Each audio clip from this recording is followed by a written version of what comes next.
Several ways that you can coach your let's pretend you didn't see that. Yes, question. Yes.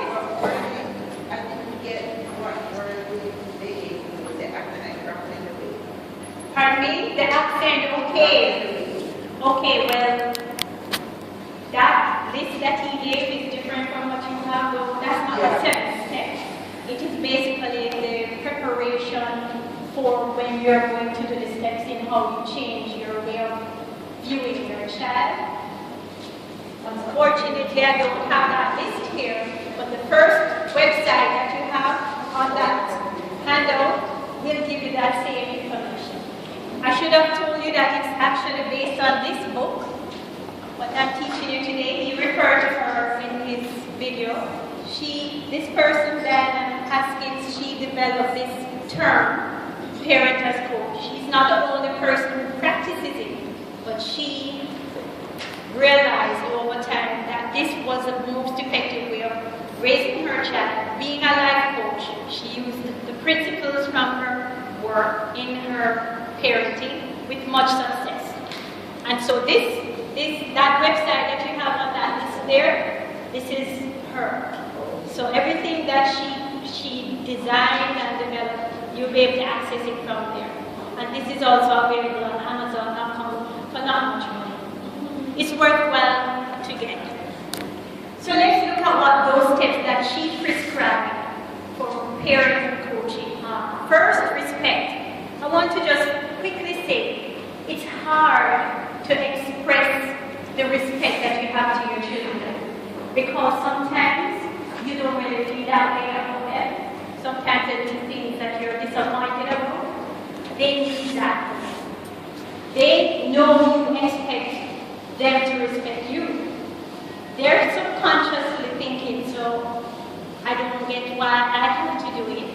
There are lots of things that she doesn't do or he doesn't do that he should, but they say I have to respect them. What about me? They're human beings as well. Do they deserve our respect? I saw one head go like this. Do our children deserve our respect? Now, we may not like what they do, but we have to respect them for being a human being that has worth, that has their own strengths and qualities that we admire from time to time. When we see them, what do we really say? What Diana Haskins is saying when she's writing this is, if you start from this place, where you find a way to show respect to your child or to voice it, you're going to have started in the right direction. And I'm going to give you an example of one sentence you can say. They may not have done everything right, but maybe on a day that they did. You say, I really respect you for being able to go through the whole day. You went to swim training, I know you're tired, and you came home and you did your homework. I'm very proud of you. I think that was a very admirable quality. You showed good discipline there.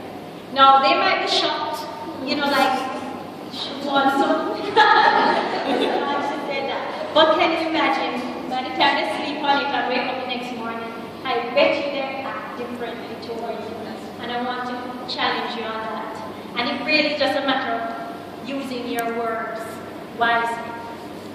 The next thing they want us to do, and that way, the author came up with this list from her research with teenagers. This is what they said they want from us.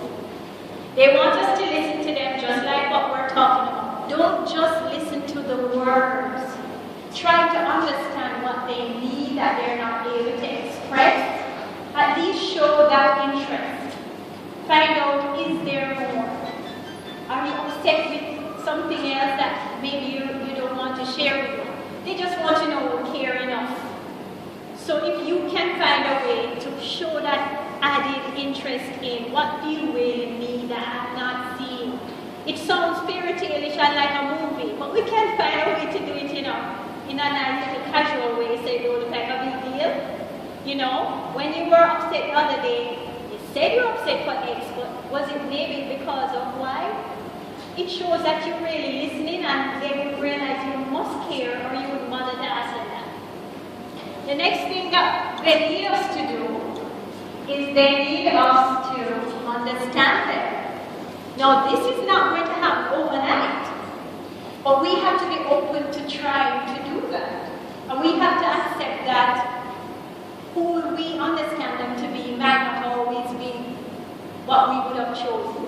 But we need to know who our children are. We need to know who they are becoming because they're growing up and they're going to figure out who they are as adults. We need to want to know that. We also are going to need to know or to give them appreciation, and that can be done with the respect thing. There's some that you can do together. They also will want support. And remember Mr. Paul Saver was saying, what we're doing now while they're growing up, we're allowing them to make certain decisions with our guidelines in place, seeing how things go, not discouraging them if they don't go well. If reevaluating, so you say, okay, I'll let you go out this time, I don't want you to because this is the exam year, you really need to be focused, but let's see if you can go out and still come home and do what you are supposed to do. When it doesn't go well, you don't have to rant and rave. See, I told you, look, you won't even wake up. You see, you didn't do the chores that you're supposed to do. Did you do your work for tomorrow? No, mommy, I was doing that. See, I told you, that's how we are, isn't it? That's what I am. Is it me alone? No, I know I'm not company. So, what we could do instead, when we're calm, we could say, no, saying remember what I said is just not the best way to start. Okay, it could be, okay, so you got to go, you still have all of these things to do, you don't seem to be up to it. What do you think? You think it's a good idea for you to go next time? Considering? That's a different approach. But they would feel like they were more empowered. They would feel like they had more input into what happened. And not like you're nagging them like little babies and treating them. You would be able to give them a chance to see, hello, obviously I have to tell you these things. You're helping them to grow. When they go to college, like my son now, sometimes I see text or Facebook message at 3:15. Who's awake then? Young people.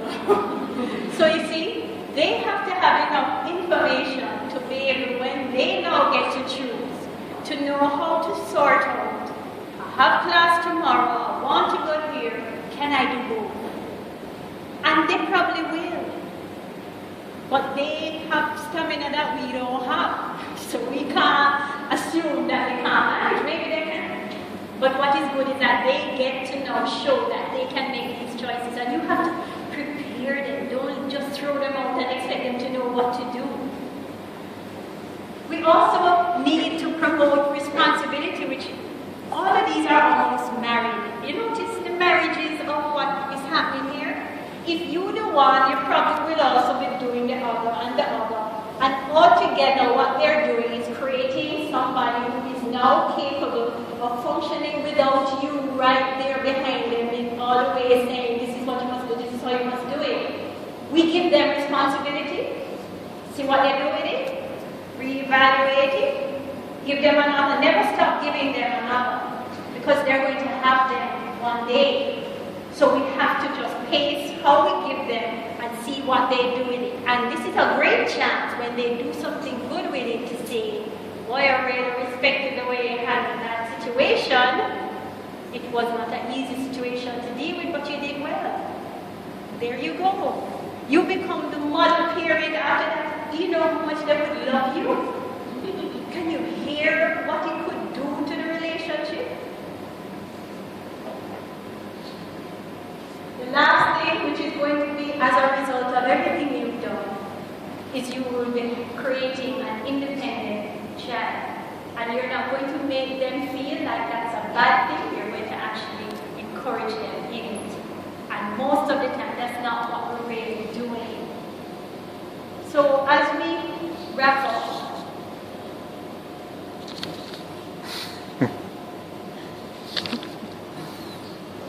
we're going to just quickly look at two 1-minute demonstrations of what parent coaching looks like, which I thought you might be interested to know. I'm going to first read the scenario, and then we're going to have our very talented guidance counselors just quickly show you something to remember for when you leave. This first situation, Chelsea has really changed a lot in the last year. She used to be a sweet, loving child. She is now moody, secretive, and has some questionable friends. How can the parent coach approach help me with her?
Dishwashing liquid because the one we have is not good.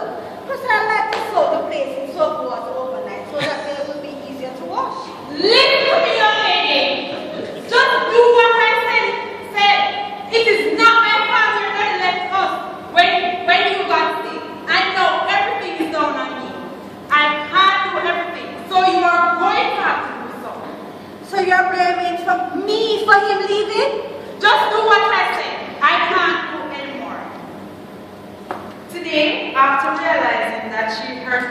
by what she said, Sandra decided to talk to Kayla about it. Kayla! Kayla! Yes? I thought about our argument last night, and I realized that you may think I blame you for how challenging our life is right now. Yes, you are always blaming me for everything and making me feel like I caused all your problems. Well, Kayla, you don't cause all my problems. I'm sorry for making you feel that way. I tend to blame everything on other people's sake. I can't judge you for doing what I am also guilty of. So, from now, I will take full responsibility for my own mistakes. Let us talk later about how I can give you what you need to meet your responsibility. Okay? Yeah. Some of those are some of the excuses for not watching the mission. Of course it cut the soul and but the point is, this really was meant to highlight the fact that both were guilty of the same thing. And a lot of times in our households, it happens. You can't help it. You have a child that's just like you. And so you are seeing, in fact, do you know the things that you see in them that are just like your kids bother you the most? And that is what you're always crying about. But then when we look objectively now, when we're not in the emotions of it, we realize it's probably not right, and maybe that child is resentful because they know very well that you're just as guilty as them. It takes humility, yes. But isn't admitting to a weakness somehow giving them some kind of... Okay, well that is a very common perception. Admitting to a weakness, giving them, empowering them, giving them a sense of authority. I'm glad I was trained because I found out before I believed that for too long that is not true at all. I have actually practiced admitting wrong, admitting mistakes. You can't get a better response from your child than that. They respect you because they already know you're not telling them anything they don't know. They know you're wrong. It's so obvious to the world. So it is really just you putting on this front, which they don't admire. Young people hate hypocrites. They really feel strongly about things like that. It's also a way of teaching them that there's nothing wrong in admitting when you are at fault. Perfect. Don't we admire especially people who are in authority when they admit wrong? I've had that experience of having people over me who I look up to tremendously. But they make a mistake, you know they made a mistake or you see it. But when they say, it's like you think, wow, I'm so impressed with that person. You don't think bad. Your young person, your daughter, your child is going to be what they say you need to be, which is model to model your behavior. Eventually you see that absolutely nothing you said and did not do will stay. That child will not do anything when they have their freedom that you told them to do that you did not model for them. They won't. They're just biding time till then they can just do what they feel like, because if they don't see, they're not doing it. They will do what you do, and it will be the good and the bad. That is unfortunately how an influence we have in their lives, and that's why Nika picks up the pace, because she sees it happen around her. Sure, she's not going to do what you tell her to do when you tell her, but she's going to model what she sees that she actually admires. So that's the hard one for parents, because we know we're not perfect. All we can do is the best we can. But one of the goals of the parent coaching approach is not that you get a perfect child or you're a perfect parent. It's that distance that has grown between you and your child starts to close up. It was easy when they were little and they just did everything you said and everything mommy says is right.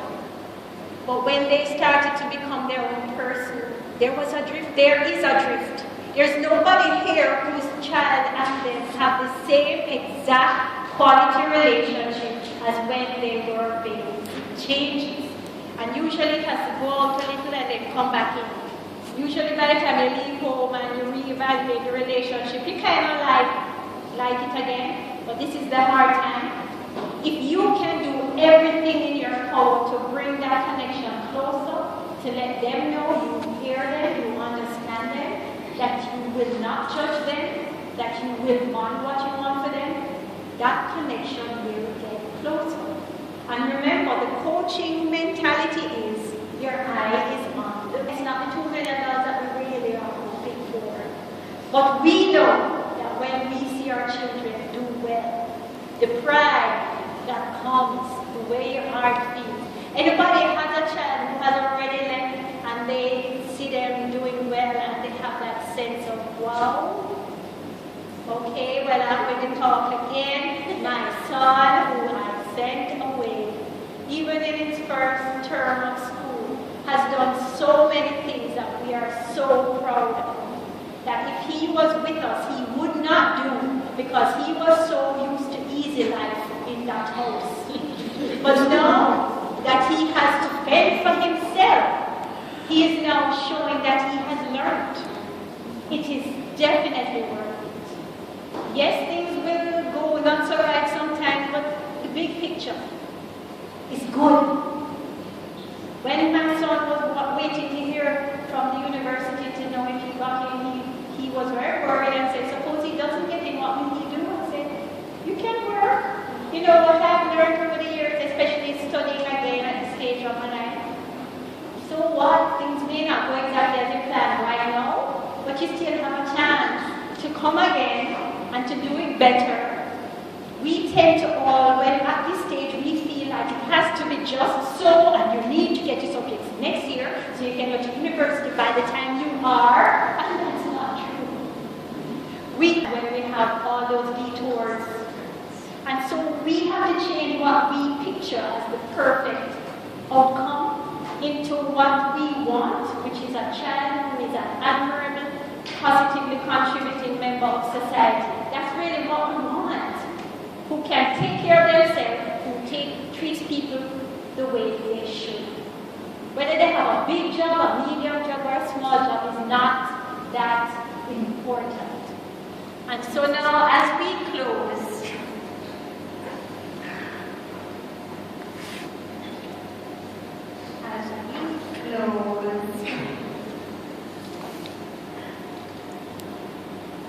the obstacles that you will face. This is really a reminder that you will not have a perfect, smooth road. You will apply these techniques, you will have good days, and some not good. This says, ask for help. The fact that all of you are here tonight means that you are willing to ask for help. Keep that way of thinking, because you will need help. And as we close,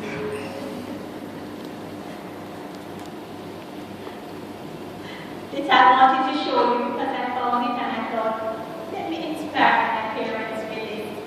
It says, I know it's a radical idea of mom and dad are my new role models. That is my wish for you all. I believe that you already are your children's role models, but I think you can even, I noticed the state of that room.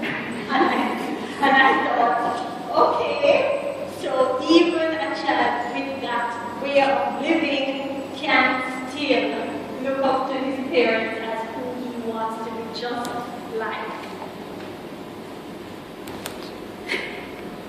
And so at this time, you all asked a lot of questions. I don't know if you have any more.